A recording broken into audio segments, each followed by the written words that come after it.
Mari kita berdoa sebelum kita dengar firman Tuhan. Tuhan, terima kasih pagi ini kami boleh datang. Kami rindu Tuhan berbicara kepada kami. Kami mohon Roh Kudus membuka hati, membuka pikiran kami. Sehingga firman-Mu yang hidup, sungguh-sungguh boleh hidup dalam hati kami. Terima kasih Tuhan, kami berdoa hanya di dalam nama Tuhan Yesus, Tuhan dan Juru Selamat kami yang hidup. Amin. Selamat siang. Oke. Minta PowerPoint-nya tolong nyalain, Ricci. KU2. Oke, semua mau tanya sama anak-anak. Siapa idolamu? Tahu nggak idola itu apa? Idola itu yang kita kagumin, yang kita pengen kayak dia. Coba, siapa idolamu? Semua mau tanya ya. Apakah idolamu? Tolong diklik. Apakah idolamu guru matematikamu? Yes? Oh, langsung no ya. Matematika katanya ya. Nih adik-adik yang kecil, apakah idolamu ada yang di sini? Cinderella, ada? Snow White, ada? Ada? Atau Aladdin? Ada, angkat tangan. Oh, enggak ada. Oh, ada. Oke. Atau ini? Ya, ini anak remaja nih ya. Kenal enggak ya? Ya, ada enggak idolamu? Kalau ibu-ibu yang sebelah bagian ini, ya. Idolanya ibu-ibu. Siapa? Siapa? Oh, Lee Min Ho katanya, saya nggak tahu tuh, maklum ketinggalan. Ini ibu-ibu, kalau ini anak-anak remaja ya, yang meningkat remaja. Atau yang ini? Ini apa ya, tahu nggak? Ini siapa? YouTuber ya. Ternyata papa mamanya nggak kenal, tapi anak-anaknya ternyata teman baiknya ada di mana? Ada di sini. Ya, saya juga baru tahu ya. Anak saya satu senang banget, tiap hari dibuka. Itu dia bilang, aduh mami saya pengen seperti dia. Baru saya pelajari dia itu siapa ya. Wah ternyata. Nah semua mau tanya sekarang, sekali lagi. Udah dikasih lihat banyak. Siapa idolamu? Siapa idolamu? Siapa? Oh aduh gak kenal. Kenapa kamu idolain dia? Oh, YouTuber yang bikin game-game katanya. Oh iya. Oh, nama aslinya siapa? Oh, coba nama papamu siapa? Anthony. Nama papamu siapa?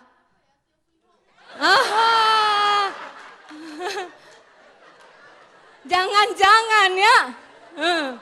Anak-anak tahu nama YouTuber nama aslinya siapa, tapi nama papanya yang Chinese dia nggak tahu ya. Siapa lagi yang punya idola di sini? Ayo boleh ngomong. Nah, idola kamu yang paling kagumi siapa? Yang kelas besar deh sekarang, yang gedean Timothy. Oh nggak ada. Oh iya. Siapa lagi? Oh iya ini Kenneth. Siapa Kenneth? Nggak ada, sayang si Adriel nggak datang. Jeremy. Oh Adriel, iya Adriel. Adriel siapa idolamu? Aduh. Padahal semua udah pesen-pesen Mama Adriel harus datang hari ini supaya bisa jawab. Siapa? Ada ini deh. Kemarin saya sempat tanya anak saya, idolamu siapa gitu ya. Ayo Theo, idolamu siapa? Ya malu. Siapa idolamu? Jadi nggak ada idola nih ceritanya, lagi galau. Kemarin semua tanya ke anak-anak satu-satu ya, lagi makan tuh, lagi liburan. Idola kamu siapa? Nggak ada yang sebutin papi atau mami, lu sedih juga ya. Tapi terhibur sedikit ya.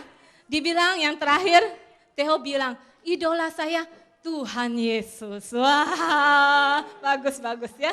Tuhan Yesus. Idola kita yang sesungguhnya siapa adik-adik? Tuhan Yesus. Tuhan Yesus yang paling hebat. Tuhan Yesus yang paling ajaib. Pernah gak Tuhan Yesus bohong? Hah? Pernah gak Tuhan Yesus berbuat jahat? Lalu apa yang Tuhan Yesus lakukan? Baik ya, Tuhan Yesus mati buat kita. Dan Tuhan Yesus sudah mau jadi contoh buat kita. Ya, oleh karena itu kita mau jadi seperti Tuhan Yesus. Yuk kita baca ya sama-sama ya. 1 Korintus 11 ayat 1. Ini tulisannya Paulus, kita baca sama-sama. 1, 2, 3. Jadi.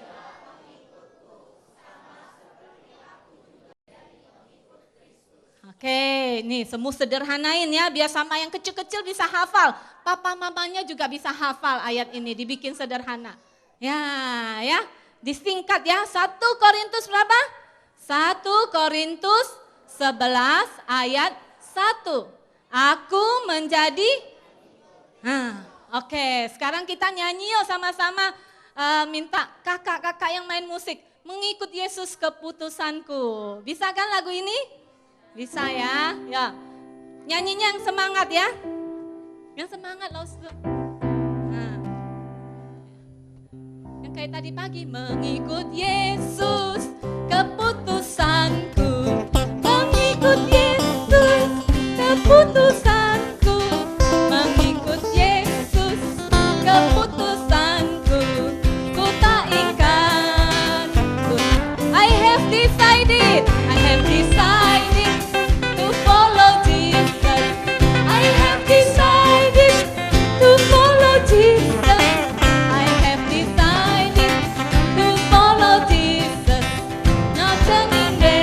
Berdiri yo semuanya, ya. Aku Yesus keputusan, yo berdiri. Mengikut Yesus.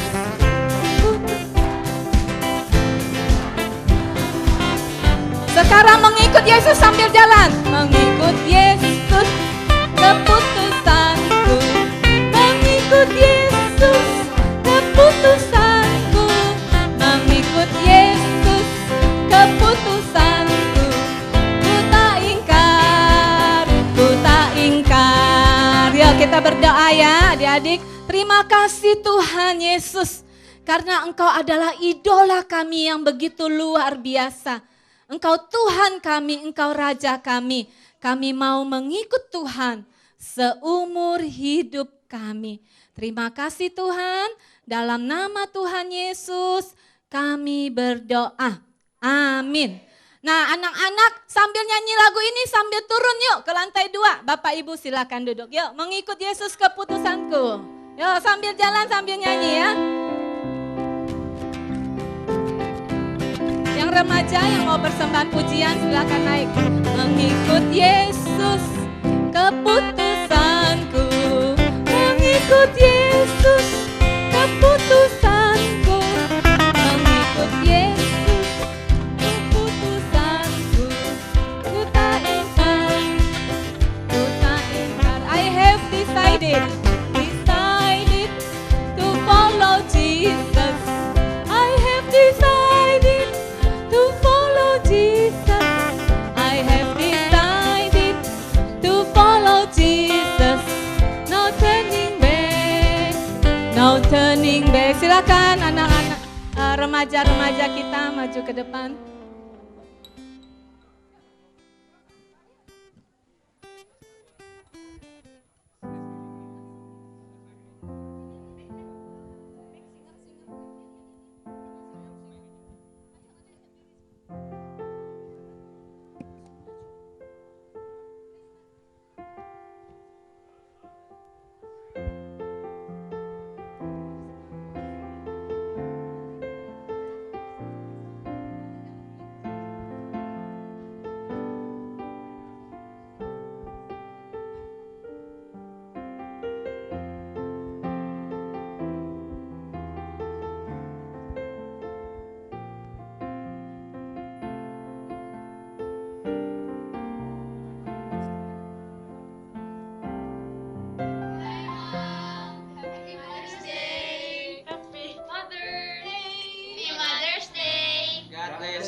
Saat kakiku mulai melangkah,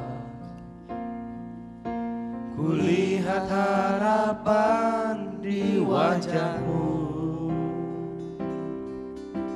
harapan yang terbaik untuk diriku. Doamu dinaikkan dan setiap saat namaku disebut. Terima kasih untuk cinta, terima kasih untuk keluarga yang indah. Ku temukan kasih Tuhan dalam Engkau Mama. Setiap hari ku bersyukur pada Tuhan untuk keluarga yang indah. Wahai Mama, Engkau yang terbaik.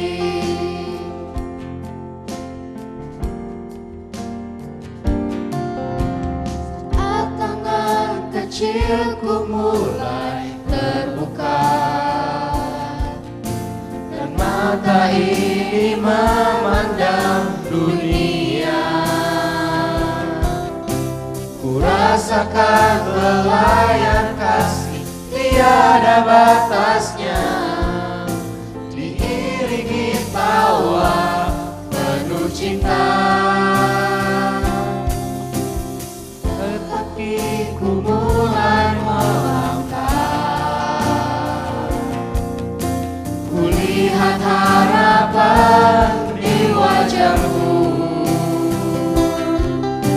harapan yang terbaik untuk diriku. Doamu dinaikkan dan setiap saat namaku disebut. Terima kasih untuk cinta, terima kasih untuk keluarga yang indah. Ku temukan kasih Tuhan dalam Engkau Mama.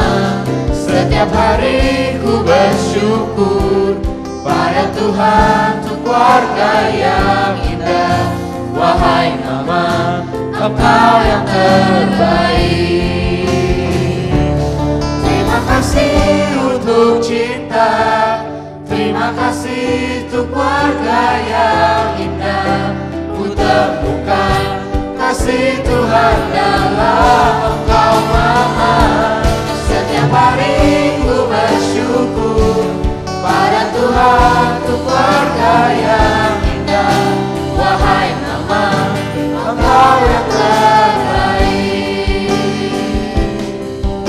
Wahai Mama, Engkau yang terbaik. Wahai Mama, Engkau yang terbaik.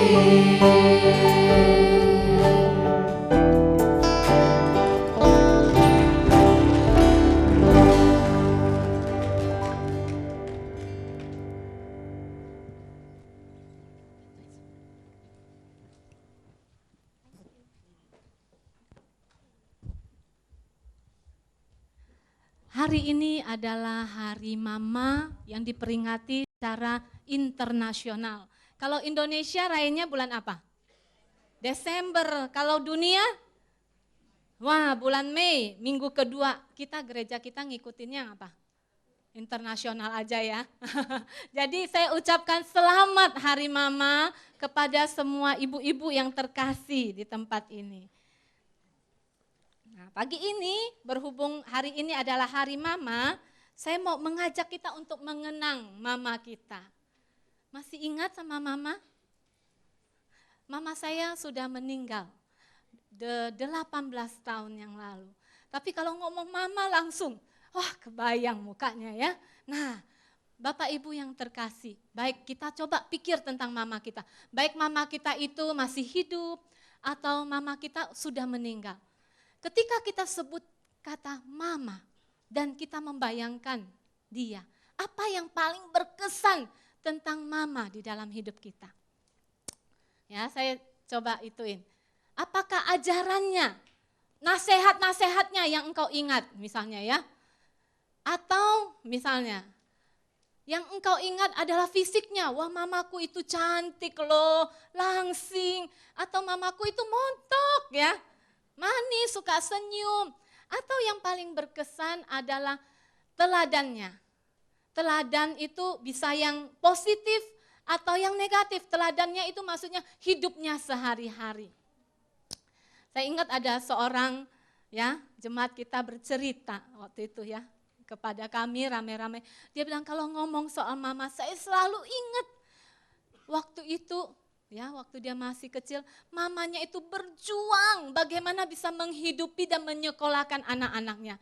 Walaupun dia sudah mengantuk banget ya, tapi tetap berusaha membuat es mambo. Tahu nggak es mambo? Hah? Tahu ya, yang angkatan saya tahu lah ya, 40 tahun ke atas ya. Es mambo itu kayak es lilin. Walaupun sudah terkantuk-kantuk kayak udah mau tertidur, tapi berusaha tetap berjuang. Supaya es mambonya bisa selesai dan besok bisa dijual. Anak-anak bisa makan dan sekolah. Tapi saya ingat juga, saya pernah baca satu artikel. Dia cerita, waktu saya masih kecil. Ketika saya ke rumah tetangga saya cepat pulang dan menangis. Kenapa? Dia bilang karena di rumah temannya itu, dia lihat temannya itu disisir rambutnya oleh mamanya. Dan dia menangis karena dia tidak pernah mengalami kasih sayang seperti itu. Itulah yang dia kenang waktu masa kecilnya. Nah Bapak Ibu, saya kalau khotbah saya maunya interaktif ya. Jadi minta tolong ya. Nah ini kan ada 3 macam nih ya. Mana yang engkau paling berkesan? Ajaran, fisik, atau teladan? Enggak boleh saya mau minta tolong angkat tangan. Angkat tangannya enggak boleh 2 kali ya, cuma boleh sekali saja. Yang paling berkesan yang mana ya? Kalau yang enggak angkat tangan, enggak boleh makan di lantai 4 nanti ya. Nah boleh ya. Tapi maksud saya maunya semua kerjasama ya, angkat tangan, pilih salah satu ya.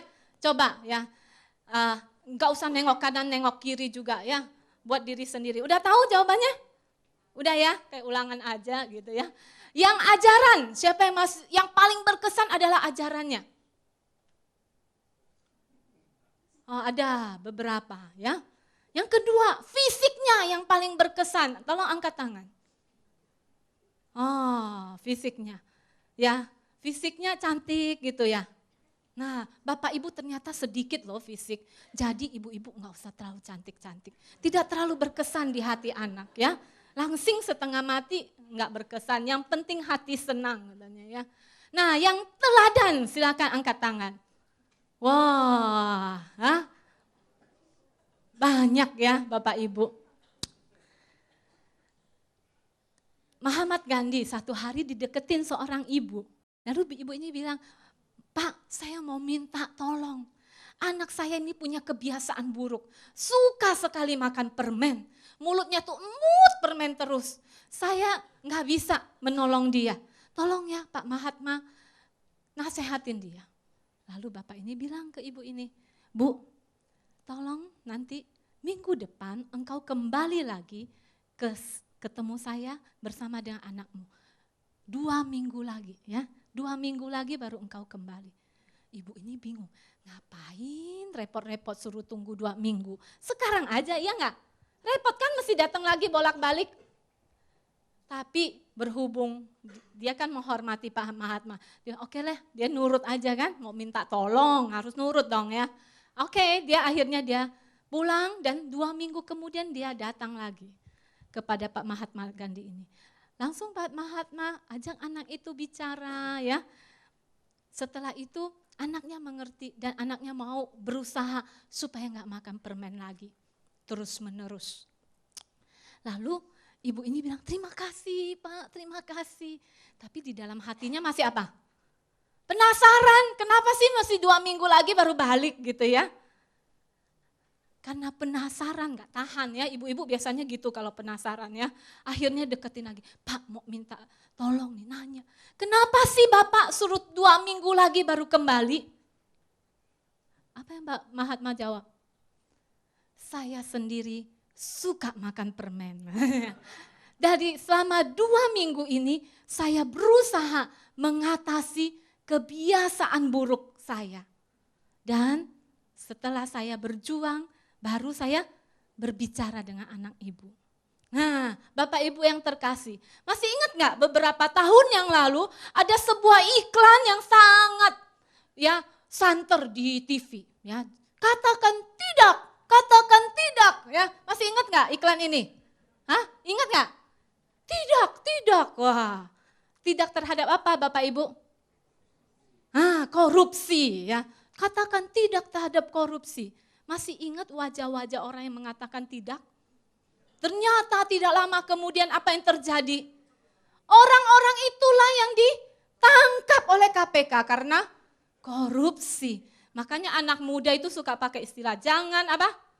NATO. Apa NATO? No action talk only. Ya, ada yang lagi yang lebih keren. ATM. Tahu Bapak Ibu? Antokong moyung, ya itu bahasa kek ya. Antokong moyung katanya. Nah Bapak Ibu yang terkasih, bukan hanya ini melanda ya. Kalau kita lihat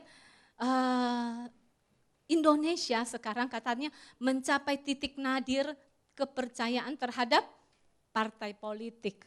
Ya, makanya didukung banget yang independen gitu kan. Karena udah gak percaya lagi. Cuma ngomong, malahan apa yang diomongin itu yang ditentang-tentang itu yang dilakukan. Dan itu ternyata tidak hanya terjadi di luar gereja. Pada tahun 2011 bulan Desember, nih saya kasih lihat ya, ada satu survei yang diakui di Amerika namanya Barna Group. Kalau Bapak Ibu buka internet akan ketemu, dia banyak sekali mengadakan survei dan itu diakui oleh akademisi Amerika secara kekristenan. Dia menemukannya, survei ini menyebutkan 59 kaum muda meninggalkan atau drop out dari gereja. Ya, sampai ada ditulis buku You Lost Me. Ya. Banyak enggak Bapak Ibu? Yang namanya kaum muda Kristen itu bukannya orang yang enggak Kristen enggak mau ke gereja, enggak. Jadi ini adalah orang-orang muda yang di perut mama sudah ke gereja. Bayangin enggak? Yang dari sejak kandungan sudah ke gereja. Dari kecil, dari bayi udah ke gereja. Kemudian remaja ke gereja, ketika dewasa meninggalkan gereja. Jadi ini bukan memenangkan jiwa baru, malahan jiwa lama keluar, hilang. Kenapa Bapak Ibu? Banyak alasannya. Tetapi salah satu alasan yang dikemukakan adalah keteladanan dalam iman yang berkurang dalam orang tua dan komunitas. Apa maksudnya? Ternyata apa yang dialami di luar juga dialami di kalangan orang-orang Kristen. Karena anak-anak ini ya, bukan anak-anak yang di sini, anak-anak yang di luar sana ya. Anak-anak ini mereka melihat papa mamanya rajin ke gereja setiap minggu. Tetapi ketika selain hari Minggu apa yang terjadi? Kehidupan mereka tidak berbeda dengan orang-orang yang percaya kepada Tuhan. Oleh karena itu mereka merasa munafik. Ya. Dan ini survei ini sangat menggoncangkan Amerika. Tetapi itulah kenyataan yang terjadi. Dan saya melihat kenyataan ini juga terjadi di Indonesia. Kita bilang, enggak lah, itu gereja-gereja pembaharuan banyak anak mudanya. Tapi berapa gereja? Dan apakah mereka sungguh-sungguh tidak mengikut Tuhan atau cuma ikut-ikutan karena mereka seperti nonton konser? Tapi kalau kita lihat gereja-gereja Injili, gereja-gereja konservatif, semua ya boleh saya katakan, gereja di Indonesia sekarang sedang berjuang karena anak mudanya sedikit. Gereja kita banyak enggak? Lumayan katanya ya, puji Tuhan. Dan kenapa ya banyak anak muda meninggalkan gereja? Itu yang terjadi. Ada seorang yang bernama Anton Sandes Vale. Ya. Dia adalah seorang anak muda yang rajin ke gereja, bahkan Lave ya, Anton Sandos Lave. Dia adalah seorang anak muda yang rajin ke gereja, bahkan aktif melayani. Tetapi akhirnya dia kecewa ya. Dia kecewa karena melihat ternyata kaum pria yang ada di gerejanya, bukan di gereja ini ya, yang ada di gereja dia ternyata mereka hidup dalam kemunafikan. Hari Minggu mereka sebagai orang saleh, tetapi di luar hari Minggu mereka hidup di dalam dosa dan kenistaan. Itu membuat dia sangat kecewa. Dia mengatakan itu munafik. Dan akhirnya Bapak Ibu tahu apa yang dia lakukan? Dia mendirikan gereja juga, tapi belakangnya apa? Setan. Dia mendirikan gereja setan, tujuannya apa? Dia mengajak para kaum muda, ayo umbar aja nafsu kamu, tanpa perlu pura-pura, tanpa perlu kemunafikan. Bapak Ibu yang terkasih, kita melihat begitu luar biasanya ketika hidup kita tidak sesuai dengan apa yang kita katakan atau kita lakukan. Hari ini saya ingin mengajak kita membuka Alkitab kita. Ya, Tuhan Yesus di dalam hidupnya, dia banyak mengajar tentang firman Tuhan. Dia banyak mengajarkan tentang kerajaan Allah. Dan dia juga banyak mengajarkan tentang bagaimana seharusnya anak-anak Tuhan itu harus hidup. Dan hari ini saya ingin mengajak kita, apa yang dia lakukan setelah dia mengajar murid-muridnya. Mari kita buka Yohanes 13. Yohanes 13 ayat 1 sampai yang ke-6.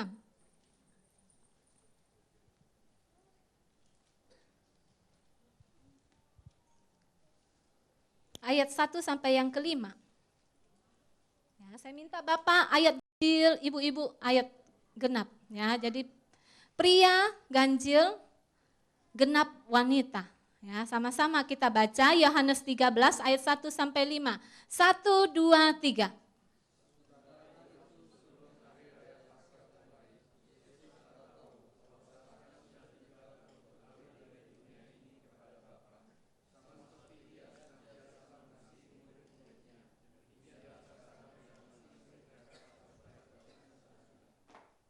Mereka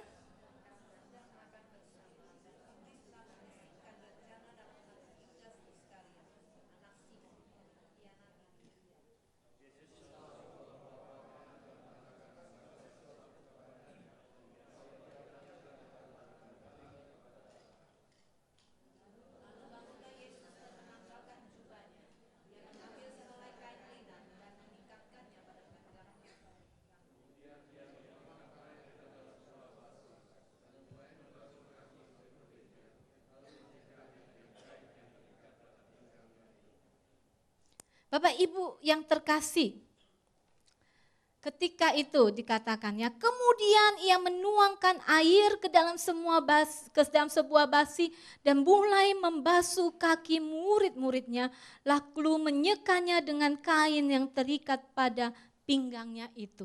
Tuhan Yesus mengajarkan murid-muridnya, engkau harus saling mengasihi, engkau harus mengutamakan orang lain lebih daripada dirimu, engkau harus menjadi yang terkecil, menjadi pelayan. Itu Tuhan Yesus ajarkan. Tetapi Tuhan Yesus tidak ngato. Tuhan Yesus melakukannya. Bapak Ibu yang terkasih, ini bukan Tuhan Yesus lakukan bukan buat image ya. Kalau kita lihat zaman sekarang, orang suka apa? Buat image ya, cuma image doang. Tapi dalam hatinya tidak. Tapi kalau kita baca tadi Yohanes 13 dikatakan, Tuhan Yesus melakukan ini karena dia mengasihi murid-muridnya. Dan apa yang dia lakukan? Dia mengambil kain lenan, mengikatnya di pinggangnya, dia ambil baskom dan dia mulai mengisi baskom itu dengan air. Dan dia mulai jongkok di depan kaki murid-muridnya. Nah Bapak Ibu yang terkasih, kemarin kita guru-guru sekolah minggu gathering sebentar di Pantai Ancol. Lalu ada seorang lause ya yang iseng. Saya kan lagi ini jongkok ya, lagi ambil nasi goreng. Lalu ada satu guru yang lagi bergaya nih begini. Ya. Jadi waktu di foto itu seakan-akan saya lagi apa? Saya lagi sujud sama dia. Wih, kurang ajar saya pikir ya, ini fotonya. Pas banget ya fotonya tuh tadi saya lagi sujud begitu seakan-akan ketawa ya pada guru sekolah minggu. Nah, Bapak Ibu cuma begitu kan rasanya, waduh kurang ajar ini yang ngerjain gue. Bayangin gak Bapak Ibu? Apa yang Tuhan Yesus lakukan itu adalah satu pekerjaan mencuci kaki, ada pekerjaan yang biasa dilakukan oleh budak. Pada zaman dulu, zaman Tuhan Yesus, budak itu seperti benda Bapak Ibu. Ketika kita memberi budak, itu kayak kita beli barang. Ini barang mau kita injek-injek, mau kita apain, terserah. Mau dibunuh pun gak apa-apa. Enggak dikasih makan gak apa-apa. Jadi budak itu bukan lagi statusnya rendah. Budak itu gak ada status. Itu pekerjaan yang seharusnya dilakukan orang yang mencuci kaki. Apalagi pada zaman Tuhan Yesus, gak ada guru yang mau cuci kaki murid. Jangankan guru ya, murid aja gak ada yang mau cuci kaki gurunya. Kenapa? Karena pada zaman itu memang itu pekerjaan yang sangat hina, yang gak ada orang mau lakukan. Tapi hari itu, Tuhan Yesus, dia jongkok di depan kaki murid-muridnya. Dia mencuci kaki murid-muridnya dengan kasih. Murid-muridnya sampai puhau ise ya. Aduh jangan. Dia lakukan dengan sungguh-sungguh, dengan hati. Bahkan ketika sampai ke kaki Yudas, dia lakukan itu dengan kasih Bapak Ibu. Dan Tuhan Yesus katakan, mari kita baca lanjutkan. Ayat yang ke-12. Ya, ayat ke-12 sampai ayat yang ke-15. Silakan bapak-bapak yang baca dulu, sudah itu ayat ganjilnya ibu-ibu. 1, 2, 3. Sesudah ia.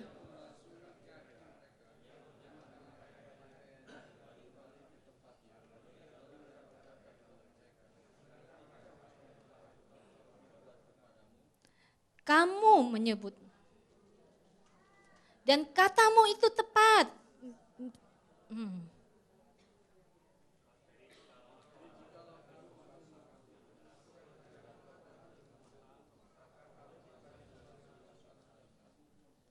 Sebab aku telah memberikan suatu teladan pada kamu, supaya kamu juga berbuat sama seperti yang telah kuperbuat kepadamu.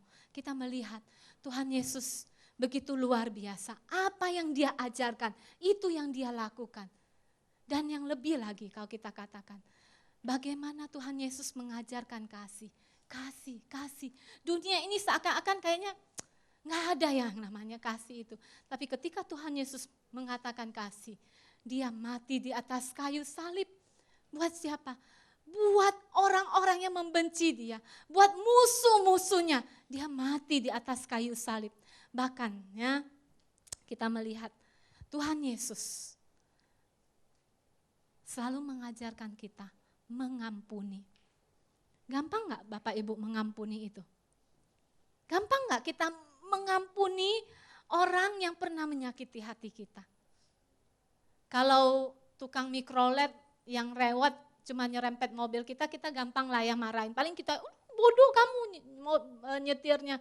Tapi kalau itu suami, istri, anakmu, orang tuamu, mertuamu menyakiti hatimu, gampang gak mengampuni? Tidak gampang. Dan memang tidak mudah, Bapak Ibu yang terkasih. Tidak mudah teman-teman mengampuni itu, apalagi mengampuni musuhmu. Tetapi ketika Tuhan Yesus di atas kayu salib, apa yang dia katakan? Bapa, ampunilah mereka karena mereka tidak tahu apa yang mereka perbuat. Sekali lagi itu bukan image ya. Ketika dia berdoa, dia sungguh-sungguh doa kepada Bapa yang di surga. Bapa, ampunilah mereka. Orang-orang yang sedang memaki-maki dia, yang sedang meludahi dia, yang berkata salibkan dia. Tapi Tuhan bilang, ampuni dia Bapa. Nah, inilah yang Tuhan Yesus lakukan. Dia memberikan teladan yang begitu luar biasa kepada kita. Dia hidupnya sesuai dengan apa yang dikatakannya. Bapak Ibu yang terkasih, bagaimana dengan kehidupan kita? Apakah yang kita lakukan di hari Minggu itu juga yang anak-anak kita lihat ketika kita keluar dari gereja? Apakah lagu yang kita nyanyikan, Tuhan aku mau mengasihimu? Ketika kita keluar dari ruangan ini anak-anak muda, apakah benar di dalam hatimu engkau mengasihi Tuhan? Tuhan mau kita menjadi seperti apanya kita. Kita tidak munafik, tapi kita punya hidup yang transparan, yang sesuai seperti apa yang Tuhan kehendaki. Waktu saya menulis skripsi saya ini tuh bahas tentang hal ini. Ya. Jadi judulnya waktu itu skripsi saya, Tinjauan Alkitab terhadap metode model dalam pendidikan Kristen. Ya, jadi saya selidiki apakah Alkitab berkata tentang hal ini dan apakah Alkitab setuju tentang hal ini. Ya, kalau pendidik-pendidik sekuler ada yang nggak setuju tentang metode model ini, metode teladan ini. Dia katakan ini cocoknya hanya buat anak kecil. Ya, kalau anak kecil itu, terutama yang di bawah 5 tahun, itu kita lihat memang benar-benar polos.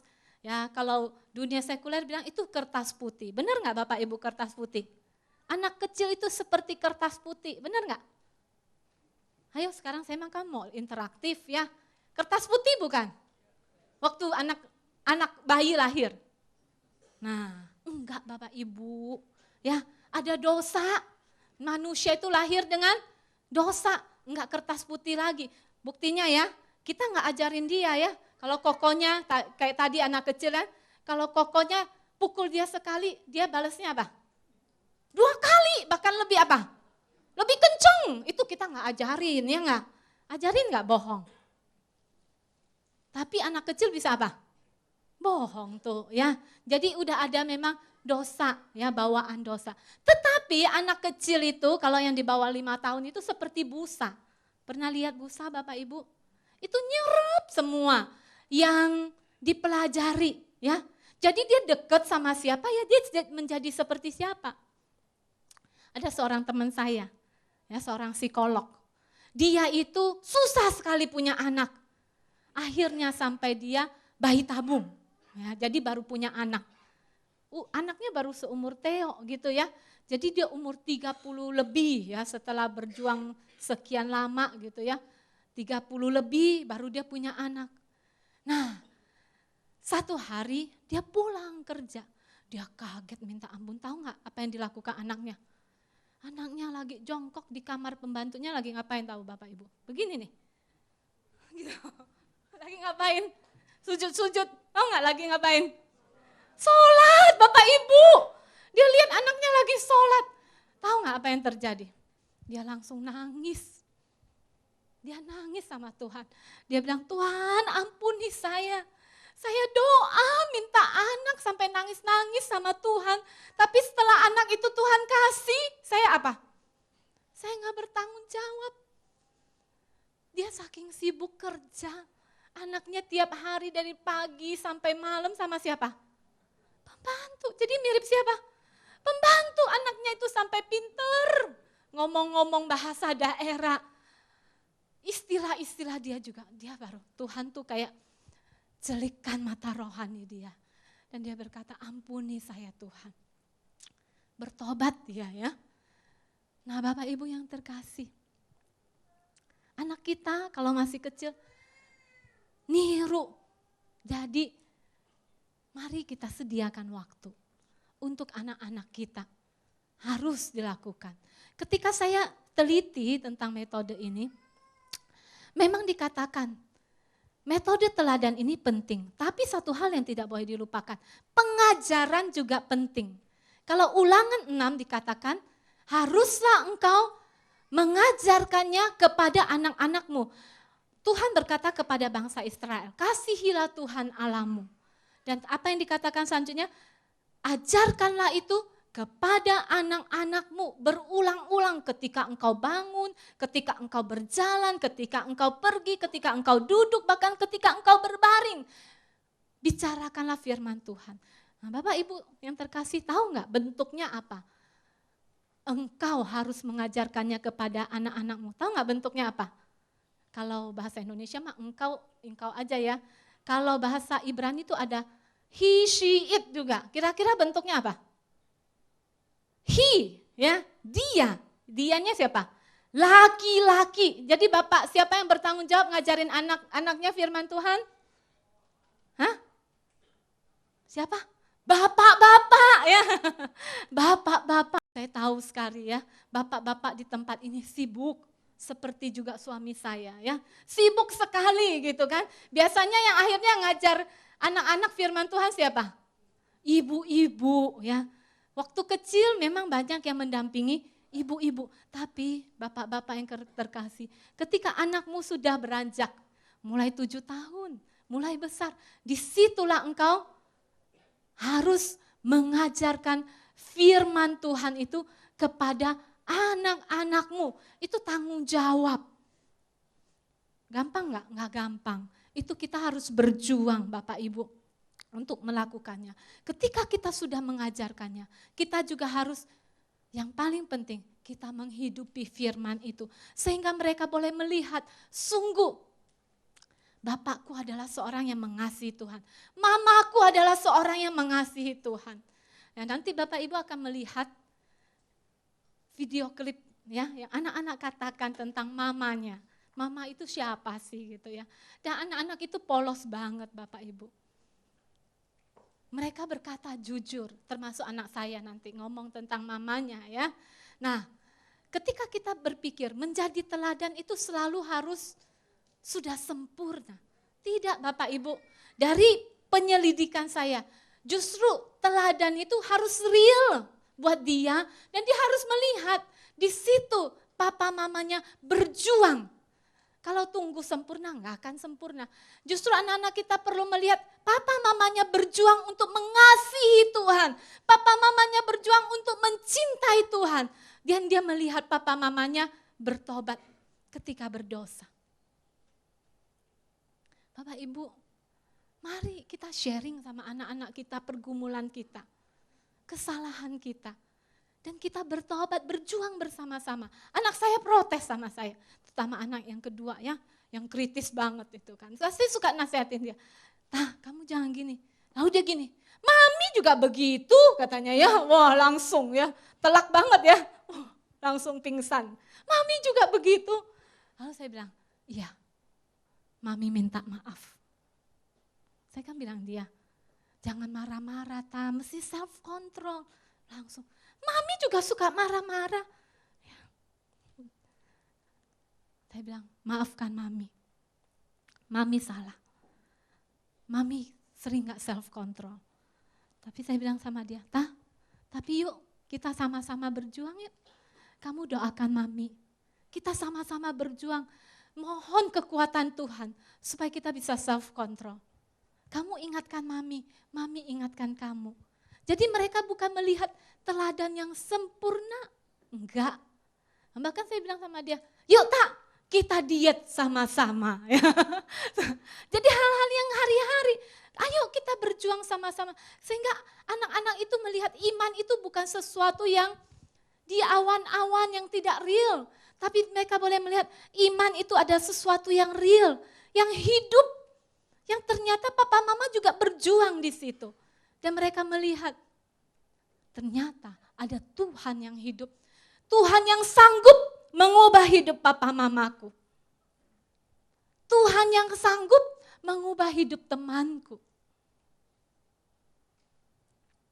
Bukan berarti anak-anak remaja tidak bisa jadi teladan, tidak bisa jadi saksi.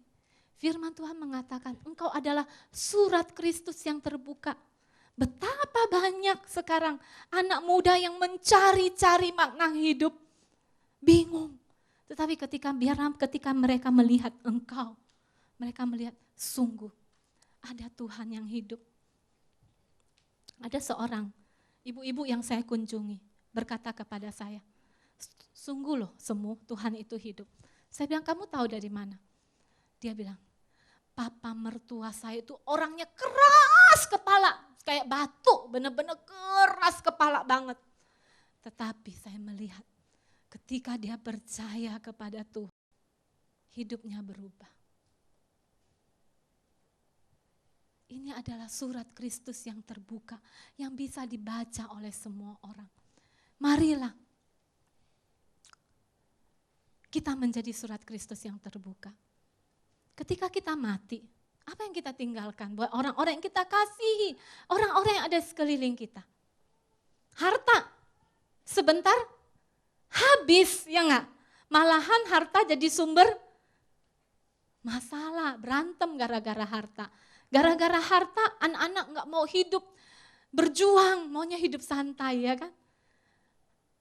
Warisan apa yang paling berharga yang bisa kita berikan kepada anak-anak kita?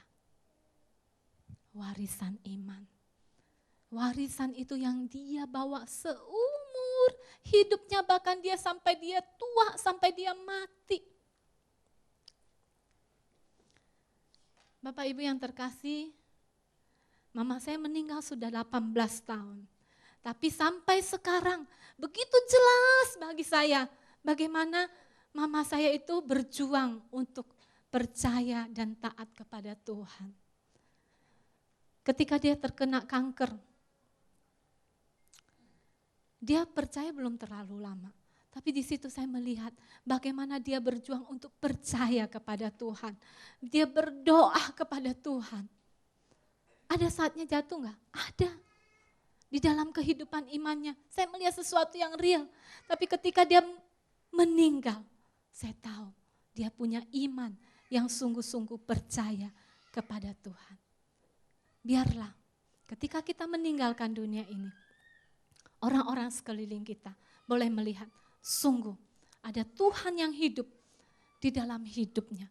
Tuhan yang mampu menolong dia, Tuhan juga yang mampu menolong aku dan terutama bagi anak-anak kita. Dan jangan sampai karena kehidupan kita, anak-anak kita meninggalkan Tuhan. Mari kita menundukkan kepala kita.